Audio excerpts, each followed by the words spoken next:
안녕하세요. 주치의처럼입니다. 오늘은 많은 분들이 고민하고 있는 탈모에 대해 자세히 안내드리겠습니다. 이번 영상에서는 탈모가 정확히 무엇인지, 어떤 종류가 있는지부터 시작해서 왜 생기는지, 어떻게 관리하고 치료할 수 있는지, 그리고 많은 분들이 궁금해하시는 탈모에 관한 오해와 진실까지 하나하나 짚어드릴 예정입니다. 영상 끝까지 시청하시면 탈모에 대한 정확한 정보와 지금부터라도 실천할 수 있는 실질적인 관리 방법을 모두 얻어가실 수 있을 것입니다. 영상이 도움이 되셨다면 구독과 좋아요, 알림 설정도 부탁드립니다. 탈모란 무엇이며 어떤 종류가 있을까요? 아마도 많은 분들이 머리카락이 빠지는 현상 자체를 탈모라고 생각하실 겁니다. 하지만 의학적으로 탈모는 단순히 머리카락이 빠지는 것이 아니라 정상적인 모발 주기에 이상이 생겨 모발이 가늘어지고 빠진 후 다시 자라지 않거나 점점 더 가늘고 짧아지는 상태를 말합니다. 즉, 빠진 머리카락이 다시 굵고 건강하게 자라지 않으면 그것이 바로 탈모의 시작일 수 있습니다. 탈모는 다양한 원인과 형태로 나타날 수 있는데요. 크게는 남성형 탈모, 여성형 탈모, 원형 탈모, 휴지기 탈모, 반응성 탈모 등으로 나눌 수 있습니다. 가장 흔한 남성형 탈모는 유전과 남성 호르몬의 영향으로 발생합니다. 정수리나 M자 형태로 앞머리가 점점 뒤로 밀리면서 두피가 드러나는 형태가 특징이지요. 반면 여성형 탈모는 전반적으로 머리숱이 줄어들며 가르마가 넓어지거나 전체적으로 숱이 적어지는 양상으로 나타납니다. 남성과 달리 여성의 경우 앞머리는 유지되는 경우가 많습니다. 다음으로 원형 탈모는 갑작스럽게 동전 크기만큼 머리카락이 빠지는 형태입니다. 보통 스트레스나 면역 이상으로 생기며 두피뿐 아니라 눈썹, 수염, 채모 등도 함께 빠질 수 있습니다. 휴지기 탈모는 임신, 출산, 갑작스러운 다이어트, 고열, 수술 등으로 인해 머리카락이 성장기를 지나 휴지기로 빠르게 이동하며 한꺼번에 빠지는 경우입니다. 보통은 일시적인 현상으로 몇 개월 안에 회복되기도 합니다. 마지막으로 반응성 탈모는 염증이나 외상, 화상 등으로 두피에 흉터가 생기면서 모낭이 파괴되어 영구적으로 머리카락이 자라지 않는 경우입니다. 이런 경우에는 치료가 어려운 편이며 조기에 진단받고 대응하는 것이 무엇보다 중요합니다. 이처럼 탈모는 단일한 현상이 아니라 다양한 원인과 형태를 가지고 있으며 그에 따라 치료나 대응 방법도 달라지게 됩니다. 따라서 단순히 머리카락이 빠진다고 해서 모두 같은 탈모라고 생각해서는 안 되고 자신의 상태가 어떤 유형인지 정확히 아는 것이 중요합니다. 이제 탈모가 왜 생기는지 그 원인에 대해서 좀 더 자세히 알아보겠습니다. 탈모가 여러 가지 형태로 나타난다는 것을 앞에서 알아봤는데요. 그렇다면 도대체 이런 탈모는 왜 생기는 걸까요? 머리카락이 빠지는 원인은 단순하지 않고 여러 요인들이 복합적으로 작용합니다. 그래서 탈모를 제대로 이해하려면 그 근본 원인을 하나씩 짚어보는 것이 중요합니다. 우선 가장 큰 원인은 유전적인 요인입니다. 특히 남성형 탈모는 부모나 외가 쪽에서 탈모 이력이 있다면 나타날 확률이 높습니다. 이런 유전형 탈모는 특정 나이에 머리카락이 가늘어지고 이마나 정수리부터 점차 빠지기 시작하는 특징이 있습니다. 가족 중 비슷한 시기에 탈모가 진행됐다면 그 시기를 주의 깊게 살펴보는 것이 좋습니다. 다음은 호르몬 변화입니다. 특히 남성 호르몬인 테스토스테론이 DHT라는 물질로 변하면서 모낭을 위축시키는 작용을 하는데요. 이로 인해 머리카락이 얇아지고 성장이 멈추게 됩니다. 여성의 경우에도 폐경, 출산 후 호르몬 변화 등으로 인해 탈모가 나타나는 경우가 많습니다. 이런 호르몬의 영향은 남녀 모두에게 중요한 탈모 원인이 됩니다. 또 하나는 스트레스입니다. 정신적인 충격이나 오랜 스트레스는 두피 혈류를 감소시키고 자율신경계를 불안정하게 만들어 모낭에 충분한 산소와 영양 공급을 방해합니다. 그 결과 머리카락이 자라는 주기가 급격히 짧아지고 갑자기 빠지거나 원형 탈모처럼 특정 부위에 동그랗게 탈모가 생기기도 합니다. 영양 불균형도 큰 원인 중 하나입니다. 단백질, 철분, 비타민, 아연 같은 영양소는 건강한 모발을 유지하는 데 꼭 필요합니다. 무리한 다이어트나 편식, 불규칙한 식사는 이런 필수 영양소를 부족하게 만들어 모발이 약해지고 쉽게 빠지는 결과를 가져옵니다. 마지막으로 질환이나 약물의 영향도 탈모를 유발할 수 있습니다. 예를 들어 항암 치료 중인 환자들은 화학약물이 모낭세포의 분열을 억제하기 때문에 탈모가 생기고, 갑상선 기능 이상이나 자가면역 질환 같은 병도 모발에 직접적인 영향을 줍니다. 이렇게 탈모의 원인은 유전에서부터 스트레스, 호르몬, 영양 상태, 질환에 이르기까지 다양하고 복합적입니다. 그래서 단순히 겉으로 드러나는 증상만 보고 접근하기보다는 내 몸의 상태와 생활 습관을 꼼꼼히 되돌아보는 것이 탈모 예방과 관리의 핵심이라고 할 수 있습니다. 다음은 탈모를 막기 위해 지금 당장 실천할 수 있는 생활 습관에 대해 알려드릴게요. 탈모는 한번 시작되면 되돌리기 어렵기 때문에 무엇보다 중요한 건 조기에 예방하고 평소 생활 습관에서부터 모발 건강을 지키는 것입니다. 평소 우리가 무심코 지나쳤던 습관들이 사실은 탈모와 직결되어 있는 경우가 많기 때문에 지금부터라도 바꿔보는 게 좋습니다. 먼저 가장 기본적이면서도 중요한 것은 두피 청결 유지입니다. 머리를 감는 것은 단순히 먼지나 기름기를 제거하는 것만이 아니라 두피의 혈액순환을 도와주는 중요한 행동입니다. 하루에 한 번, 너무 뜨겁지 않은 물로 손톱보다는 손가락 지문을 이용해 부드럽게 마사지하듯 감아주는 것이 좋습니다. 너무 세게 문지르거나 손톱으로 긁으면 오히려 두피를 자극해서 모낭을 약하게 만들 수 있습니다. 샴푸도 아무거나 쓰면 안 됩니다. 자신의 두피 타입에 맞는 샴푸를 사용하는 것이 중요하고, 특히 탈모 전용 샴푸나 천연 성분이 들어간 저자극 샴푸를 사용하는 것이 좋습니다. 샴푸 후에는 충분히 헹구어 잔여물이 남지 않도록 하고, 머리를 말릴 때는 뜨거운 바람보다는 미지근하거나 찬 바람으로 두피 가까이를 먼저 말려야 모낭에 부담을 주지 않습니다. 그리고 올바른 식습관도 굉장히 중요합니다. 모발은 단백질로 이루어져 있기 때문에 단백질 섭취는 필수입니다. 고기, 생선, 두부, 계란 같은 양질의 단백질을 골고루 섭취해야 하고, 철분과 아연, 비타민, B군이 풍부한 채소나 해조류도 자주 먹는 것이 좋습니다. 너무 짜거나 기름진 음식은 피하고 균형 잡힌 식사를 유지하는 것이 기본입니다. 또한 충분한 수면과 휴식도 무시할 수 없는 부분입니다. 수면 부족은 스트레스 호르몬을 증가시키고, 이는 탈모를 더 악화시킬 수 있습니다. 매일 일정한 시간에 자고 일어나며 숙면을 취할 수 있도록 잠자기 1시간 전에는 스마트폰이나 TV 같은 전자기기 사용을 줄이고 조명을 어둡게 유지하는 습관도 중요합니다. 스트레스 관리도 탈모 예방에 중요한 생활 습관입니다. 갑작스런 원형 탈모나 빠른 진행성 탈모의 경우 스트레스가 직접적인 원인이 되는 경우가 많습니다. 자신만의 스트레스 해소법을 갖고 규칙적으로 실천하는 것이 도움이 됩니다. 가벼운 산책이나 음악 듣기, 명상, 가족과의 대화 등 일상에서 할 수 있는 방법들을 활용해 보세요. 마지막으로 머리에 자극을 주는 행동을 피하는 것도 중요합니다. 모자를 자주 쓰거나 머리를 꽉 묶는 습관, 헤어드라이기나 고데기를 자주 사용하는 것은 두피에 열을 가하고 자극을 줘서 탈모를 유발할 수 있습니다. 특히 중년 이후에는 모낭이 약해져 있기 때문에 이런 자극에 더 민감하므로 더욱 주의해야 합니다. 이렇게 생활 속에서 조금만 신경 써도 탈모를 늦추거나 예방하는 데 큰 도움이 될 수 있습니다. 다음으로는 탈모가 이미 심해졌을 때 어떤 병원 치료나 약물이 도움이 될 수 있는지 알아보겠습니다. 탈모가 어느 정도 진행되어 눈에 띄게 머리숱이 줄거나 하루에 빠지는 머리카락의 양이 많아졌다면 단순한 생활 습관 개선만으로는 한계가 있습니다. 이럴 땐 병원을 찾아 정확한 진단을 받고 필요한 치료를 병행하는 것이 매우 중요합니다. 특히 시니어분들의 경우 단순히 나이 탓으로 여기고 방치하는 경우가 많지만 실제로는 치료를 통해 상태를 충분히 개선할 수 있는 경우도 많습니다. 병원을 방문하면 먼저 두피 상태와 모낭 상태를 확인하는 정밀 검사를 진행하게 됩니다.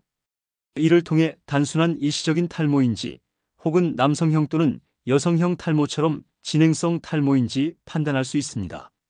검사 결과에 따라 약물 치료나 물리치료 등의 다양한 치료법이 제한됩니다. 약물 치료의 경우 가장 대표적으로 쓰이는 약이 피나스테리드 성분의 경구약과 미녹시딜 성분의 외용약입니다. 피나스테리드는 남성형 탈모의 주요 원인인 DHT라는 호르몬의 생성을 억제해 탈모 진행을 늦추는 효과가 있습니다.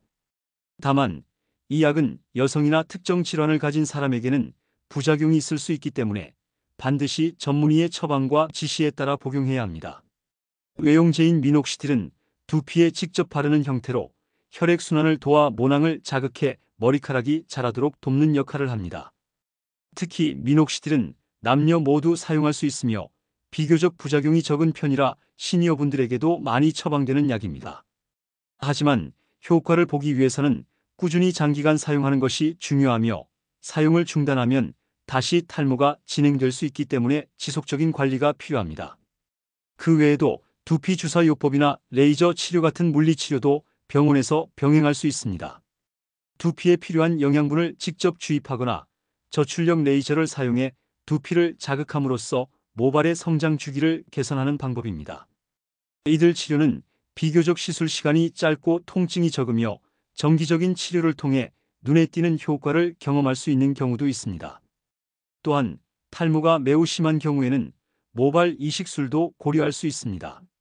자신이 가진 건강한 모낭을 탈모 부위에 옮겨 심는 방식으로 최근에는 자연스럽고 효과적인 결과를 보이는 기술이 많이 발전해 있습니다. 다만 이식술은 비용이 많이 들고 회복 기간도 필요한 만큼 충분히 상담을 받고 신중하게 결정하는 것이 좋습니다. 치료와 병행에 정기적인 두피 관리와 영양 보충도 잊지 말아야 합니다. 병원에서 권장하는 두피 세럼이나 영양제 등을 사용하는 것도 탈모 개선에 도움이 될 수 있으며 특히 철분이나 아연 같은 미네랄 보충은 중장년층에서 부족하기 쉬운 영양소이기 때문에 꾸준히 챙기는 것이 좋습니다. 탈모 치료는 단기간에 눈에 띄는 효과를 기대하기보다 긴 호흡으로 꾸준히 관리해야 하는 질환이라는 점을 이해하는 것이 중요합니다. 병원을 찾는 것이 절대 부끄러운 일이 아니며 조기 진단과 치료는 더 심각한 상태로 진행되는 것을 막을 수 있는 가장 확실한 방법입니다. 다음 파트에서는 많은 분들이 헷갈려하는 탈모에 대한 오해와 진실을 살펴보며 잘못된 상식으로부터 벗어나 보다 올바르게 탈모를 이해하는 방법에 대해 알아보겠습니다. 탈모에 대해 많은 분들이 걱정은 하시지만 정작 잘못된 정보나 오해 때문에 엉뚱한 방법을 시도하거나 치료 시기를 놓치는 경우가 많습니다. 이번 파트에서는 탈모에 대해 흔히 알고 있는 내용 중 사실과 다른 것들을 짚어보며 올바른 이해를 돕고자 합니다. 우선 가장 흔한 오해 중 하나는 모자를 자주 쓰면 탈모가 생긴다는 이야기입니다. 이 말은 사실이 아닙니다. 모자를 쓰는 것이 두피의 통풍을 방해할 수는 있지만 그로 인해 직접적인 탈모가 생기지는 않습니다. 오히려 햇빛으로부터 두피를 보호하고 외부 먼지나 자극으로부터 머리카락을 지켜주는 역할을 할 수도 있습니다. 다만 너무 꽉 끼는 모자를 장시간 착용하면 두피에 자극을 줄 수 있으니 주의가 필요하긴 합니다. 또 다른 오해는 머리를 자주 감으면 머리카락이 더 많이 빠진다는 생각입니다. 탈모는 머리를 감는 행위 때문이 아니라 이미 빠질 준비가 된 머리카락이 감는 과정에서 빠지는 것입니다. 오히려 머리를 감지 않고 두피가 더러워지면 피지와 각질이 쌓여 모낭을 막아 탈모를 악화시킬 수 있으니 하루 한 번 깨끗하게 감는 것이 오히려 도움이 됩니다. 샴푸나 린스를 잘못 써서 탈모가 생긴다는 주장도 자주 듣게 되는데요. 대부분의 시판 샴푸는 기본적으로 인체에 무해하도록 제조되어 있습니다. 특정 성분에 알레르기가 있는 경우를 제외하고는 일반적인 샴푸 때문에 탈모가 유발되는 경우는 드뭅니다. 물론 민감한 두피를 가진 분들이라면 자극이 적은 약산성 샴푸나 탈모 전용 샴푸를 사용하는 것이 좋을 수 있습니다. 탈모는 남성만의 문제라고 생각하는 경우도 많습니다. 하지만 여성도 탈모를 겪을 수 있습니다. 특히 폐경기 이후 호르몬 변화로 인해 머리숱이 줄어들거나 머리가 가늘어지는 여성형 탈모가 흔히 나타납니다. 여성은 탈모가 전체적으로 퍼지는 형태로 진행되기 때문에 더 눈에 띄지 않지만 꾸준히 진행될 수 있어 조기 대응이 필요합니다. 또 하나 자주 듣는 오해는 스트레스를 받으면 머리카락이 한 번에 빠진다는 겁니다. 스트레스는 분명 탈모의 원인 중 하나지만 한 번의 스트레스로 갑자기 머리카락이 우수수 빠지는 일은 흔치 않습니다. 장기간 누적된 스트레스가 호르몬 균형을 무너뜨리고 면역 기능을 저하시켜 탈모를 유발할 수는 있지만 그 역시 점진적으로 진행되는 경우가 대부분입니다. 마지막으로 유전성 탈모는 막을 수 없으니 아무것도 해도 소용없다는 생각도 잘못된 오해입니다. 유전적인 영향이 크긴 하지만 적절한 생활 습관과 조기 치료를 병행한다면 탈모의 진행을 상당히 늦추거나 완화시킬 수 있습니다. 포기하는 것이 아니라 가능한 한 관리를 통해 상황을 개선하는 것이 훨씬 현명한 방법입니다. 탈모는 단순히 외적인 문제로만 생각하기 쉽지만 심리적인 자신감 저하와 사회적 위축까지도 초래할 수 있는 예민한 문제입니다. 그렇기 때문에 잘못된 상식이나 근거 없는 민간요법에 의존하기보다는 정확한 정보와 의학적 접근을 통해 탈모를 대하는 자세가 필요합니다. 다음 파트에서는 실제 생활 속에서 탈모 관리를 잘하고 있는 사례와 누구나 쉽게 실천할 수 있는 팁들을 소개해 드릴 예정입니다. 일상 속에서 할 수 있는 작은 실천이 모여 큰 효과를 가져올 수 있다는 것을 함께 확인해 보시기 바랍니다. 탈모라는 문제는 누구에게나 일어날 수 있지만 그에 대한 대응과 관리 방식에 따라 진행 속도나 심각도가 달라질 수 있습니다. 이번 파트에서는 실제로 탈모를 효과적으로 관리하고 있는 분들의 사례를 소개하고 일상생활 속에서 실천할 수 있는 구체적인 방법들을 알려드리겠습니다. 먼저 60대 초반 남성 A씨의 사례를 보면 유전적인 남성형 탈모로 이마 라인이 점점 뒤로 밀리고 정수리도 비어가는 증상을 겪고 있었습니다. A씨는 처음에는 스트레스를 많이 받고 혼자 고민만 하다가 주변 지인의 권유로 병원을 찾아 정밀 진단을 받았습니다. 그 결과 전문적인 약물 치료와 함께 두피 관리 프로그램을 병행하면서 1년 만에 머리카락에 빠지는 양이 크게 줄었고 이전보다 머리숱도 약간 회복되었습니다. 무엇보다 자신감이 생겼다는 점에서 가장 큰 효과를 느꼈다고 말합니다. 또 다른 사례로는 50대 후반의 여성 B씨가 있습니다. B씨는 폐경 이후 머리카락이 눈에 띄게 얇아지고 전체적인 볼륨이 줄어들면서 외모에 대한 스트레스를 크게 받았습니다. 하지만 탈모에 대해 적극적으로 대응한 결과 단백질과 철분이 풍부한 식단으로 바꾸고 두피에 자극을 주지 않는 약산성 샴푸를 사용하면서 상태가 점차 호전되었습니다. 또한 매일 가볍게 두피 마사지를 하는 습관을 들이면서 혈액순환이 개선되었고 전보다 훨씬 건강한 모발 상태를 유지하고 있다고 합니다. 이처럼 탈모는 개인의 상황과 원인에 따라 관리 방식도 달라야 하지만 공통적으로 도움이 되는 생활 습관들이 있습니다. 첫째, 균형 잡힌 식사를 유지하는 것이 매우 중요합니다. 단백질, 철분, 아연, 비타민 B군이 풍부한 음식을 꾸준히 섭취하면 모발 건강에 도움이 됩니다. 예를 들어 달걀, 생선, 두부, 시금치, 견과류 등이 좋습니다. 둘째, 두피를 청결하게 유지하는 습관도 중요합니다. 하루에 한 번은 자신의 두피에 맞는 샴푸로 깨끗하게 감고 머리를 감은 후에는 꼭 말려주는 것이 좋습니다. 젖은 상태로 오래 두면 두피에 세균이 번식하기 쉽고 목은 건강에도 좋지 않기 때문입니다. 셋째, 과도한 스트레스를 줄이기 위해 노력해야 합니다. 스트레스는 탈모를 악화시키는 주요 원인 중 하나입니다. 가벼운 산책이나 명상, 규칙적인 수면 패턴을 유지하는 것만으로도 스트레스 해소에 도움이 됩니다.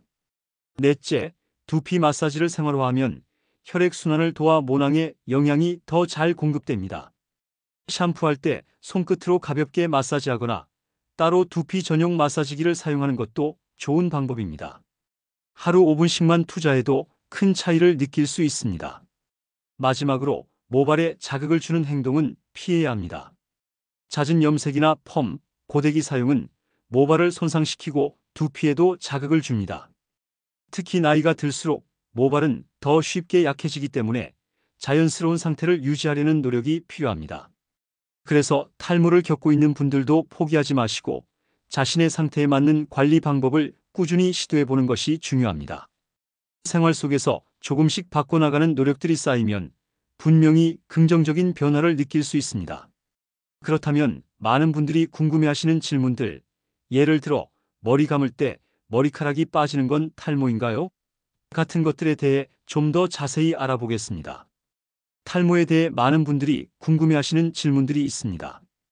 이번에는 그런 질문들을 모아서 하나씩 답해드리겠습니다. 실제로 병원에 방문하시는 분들 중에도 같은 고민을 안고 방문하시는 경우가 많기 때문에 오늘 말씀드리는 내용이 여러분에게도 도움이 될 수 있을 겁니다. 가장 많이 받는 질문 중 하나는 머리카락이 하루에 몇 개쯤 빠지면 탈모인가요? 라는 질문입니다. 보통 건강한 사람도 하루에 50개에서 100개 정도는 머리카락이 자연스럽게 빠집니다. 이건 머리카락의 수명 때문입니다. 그런데 갑자기 빠지는 양이 눈에 띄게 많아지고 빠진 머리가 다시 자라지 않는 느낌이 든다면 탈모를 의심해 봐야 합니다. 또 다른 질문은 샴푸를 자주 하면 탈모가 더 심해지나요? 입니다. 결론부터 말씀드리면 샴푸를 자주 한다고 해서 탈모가 심해지는 것은 아닙니다. 오히려 두피 위에 먼지나 피지, 땀 등이 쌓이면 모낭이 막혀서 탈모를 악화시킬 수 있기 때문에 두피를 깨끗하게 유지하는 것이 중요합니다. 단, 너무 자극적인 샴푸를 쓰거나 지나치게 강하게 문지르면 오히려 두피에 자극이 될 수 있으니 순한 성분의 샴푸로 부드럽게 감는 것이 좋습니다.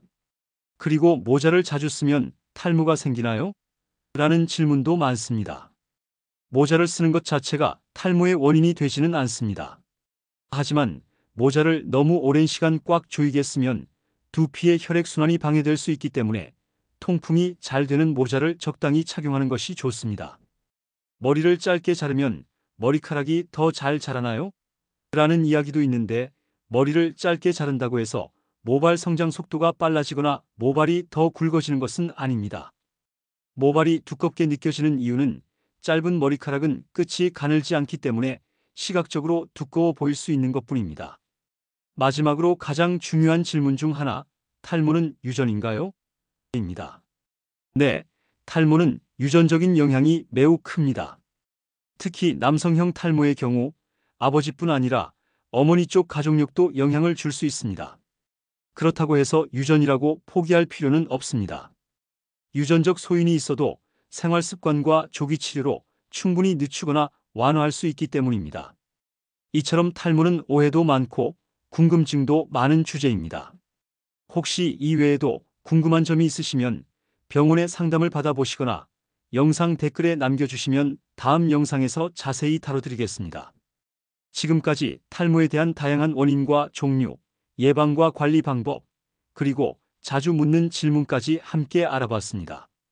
혹시 이 영상을 보시면서 본인의 증상과 비슷하다고 느끼셨다면 꼭 전문의의 상담을 받아보시는 걸 권해드립니다.